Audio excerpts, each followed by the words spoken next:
Hey everybody, I'm Dieter Bohn with The Verge, and I am looking at a brand new MacBook.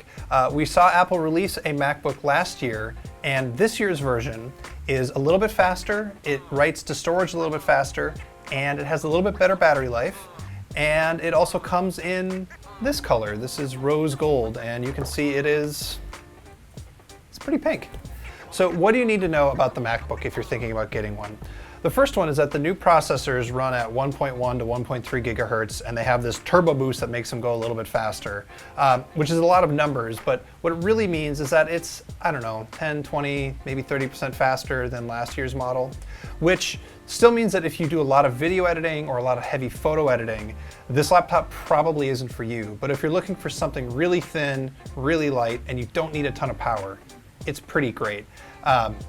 One of the things you also need to know is that, like the last year's MacBook, it still has this single port. This is USB-C, and although it's not full Thunderbolt, it does let you plug in basically anything you want to it. You can plug in displays, your hard drive, your iPhone, your whatever, but in order to pull that off, you need a bunch of adapters. So here's an adapter with USB-C and HDMI and USB-A. Here's a special cable that lets you plug in an iPhone if you don't want to use your original cable.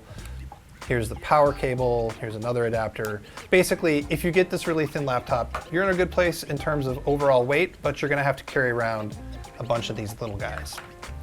Now, some other things to know about this laptop. It starts at $1299 for the 1.1 gigahertz model, which has 8 gigs of RAM and 256 gigs of storage. If you want to step up, you're looking at $1,600 for a slightly faster processor and slightly more storage, and you can make a build-to-order model that goes way above that. So we ran some Geekbenches, and I mean, just so you know, it's a little bit faster than last year's model, like I said earlier. The other thing that's really important is the disk write speed is way faster, and the read speed is a little bit faster. And so what that means is if you are doing anything that's really disk intensive, especially like video file stuff, you're going to experience that speed a lot more than you will just the raw processor speed.